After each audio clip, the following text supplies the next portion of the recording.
May Sutton had owned the River Bend Diner for 31 years, and she knew the sound of a car stopping wrong, not in the lot, not at the curb, but just short of both, the way people stopped when they didn't know where they were going anymore. She heard it at noon on a gray Wednesday in October, and she looked up from the register just in time to see a woman in a cream-colored coat sit down on the bench outside, put her face in her hands, and go very still. Nobody came to Millbrook by accident. It was the kind of river town you had to mean to find: a covered bridge at the north end, a hardware store and a post office at the south, and May's Diner sitting square in the middle like a period at the end of a sentence.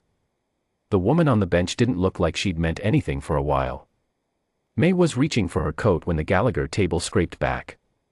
She didn't think much of Eli Gallagher, in the way you don't think much of the furniture you love best. He was just there, had been there for years, a young carpenter with a quiet face and grease-dark hands who brought his daughter in every Wednesday for the soup. Cora was 7, and she did not require permission before she acted on what she felt. By the time May got to the door, Cora was already outside, standing in front of the stranger with her coat held open at the collar like a small, solemn innkeeper.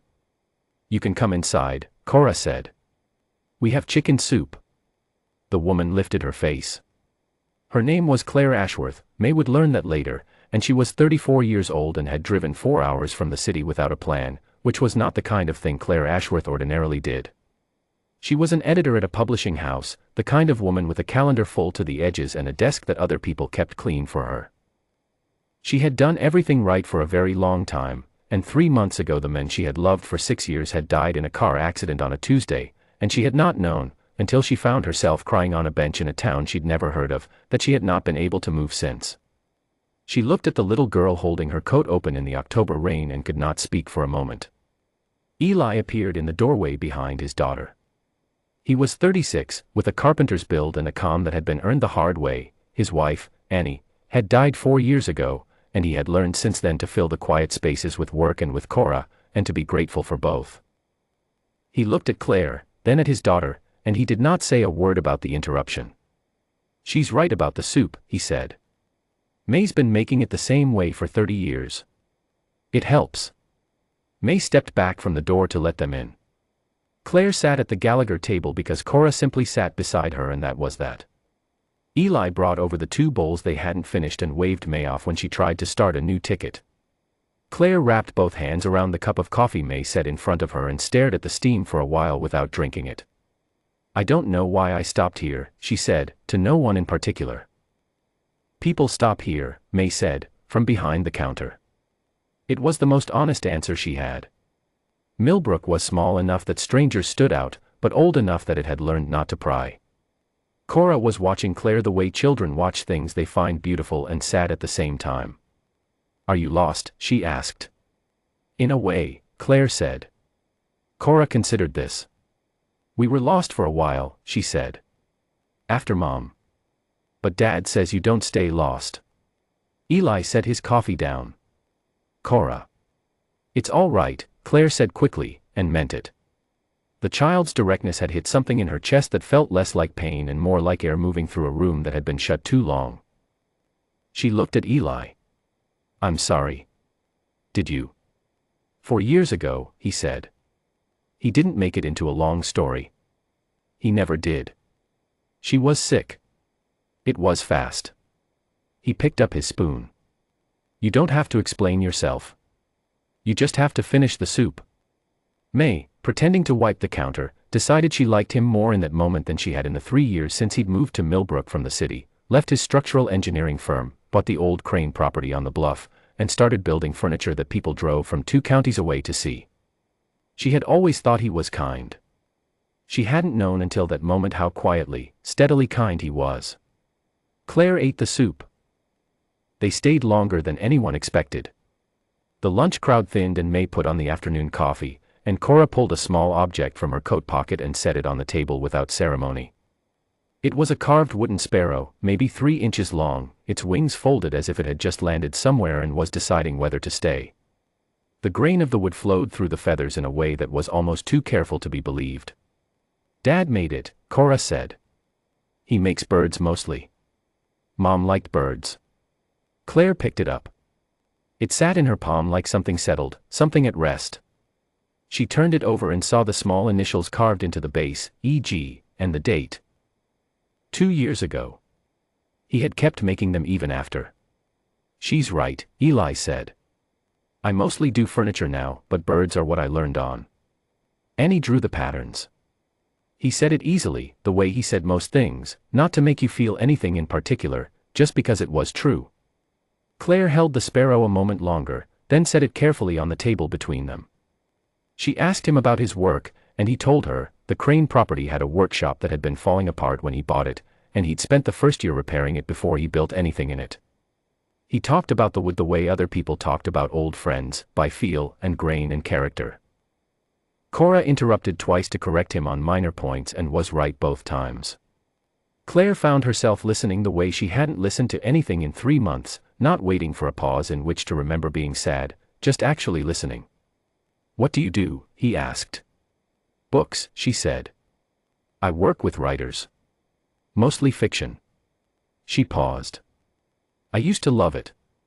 You'll love it again, he said. No hesitation. No hollow comfort.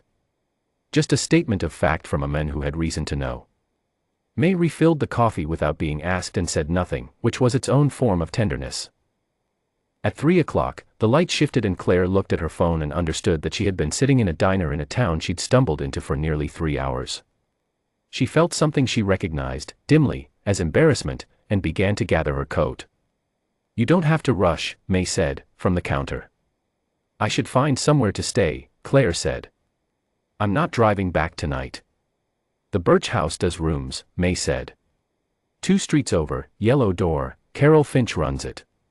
Tell her I sent you. She paused. She'll give you the room with the river view. Claire stood and reached for her purse. Eli had already set a hand on the check. She looked at him. You didn't ask for company, he said. Let us. She didn't argue, which surprised her. It had been a long time since she'd let anyone do anything for her without a negotiation. She was pulling on her coat when Cora appeared at her elbow. The little girl was holding the carved sparrow out in both hands, the way you hand something to someone when you want them to understand it is a gift, not a loan. You should take it, Cora said. Cora, Eli said gently.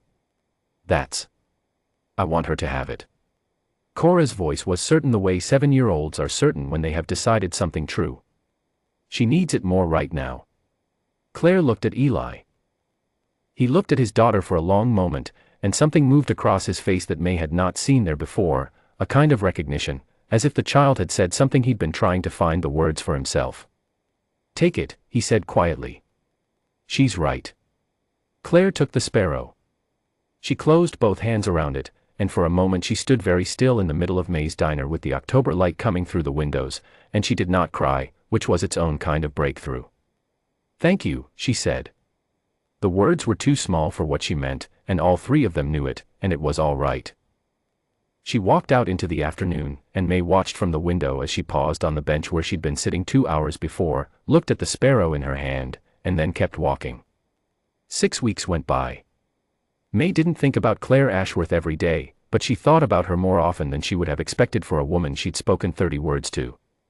She thought about her on the Wednesdays when Eli brought Cora in for soup, and she noticed, as she always did, the way the little girl still looked toward the door when someone new came in, the way children look when they are hoping. On the first Wednesday of December, a car turned onto Main Street from the direction of the highway and parked in front of the diner, and May looked up from the register, and there was Claire Ashworth, standing on the sidewalk in a gray coat, looking at the diner the way you look at a place you have been thinking about for a long time. She came in. The bell above the door rang.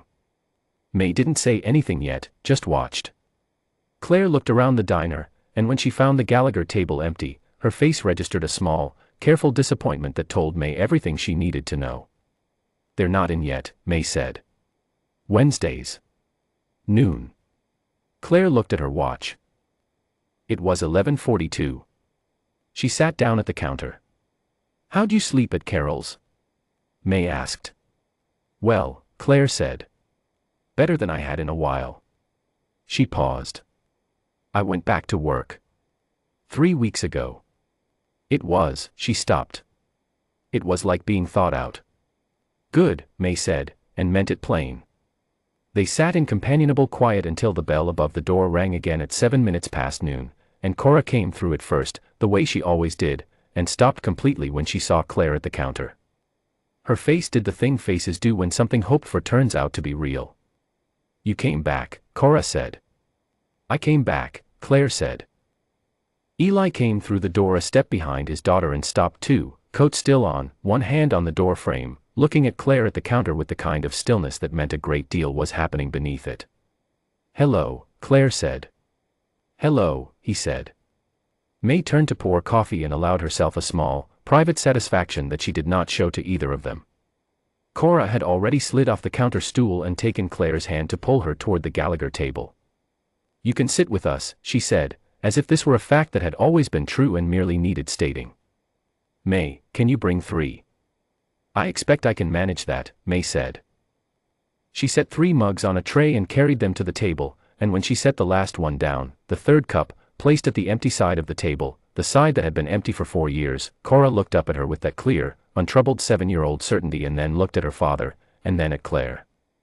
None of the 3 of them said anything about the 3 cups. They didn't need to. May went back to the counter and looked out the window at the covered bridge, and the river beyond it running cold and quick under a December sky, and thought about what it took to stay in a place long enough to see what it gave back. She had been asking herself that question for 31 years. She was glad, today, that she had stayed. Outside, a cardinal landed on the bench where Claire had sat 6 weeks before, looked around once, and flew on.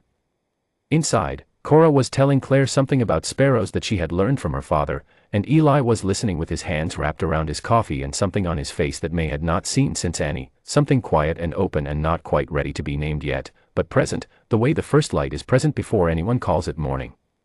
May refilled the coffee pot and let them be.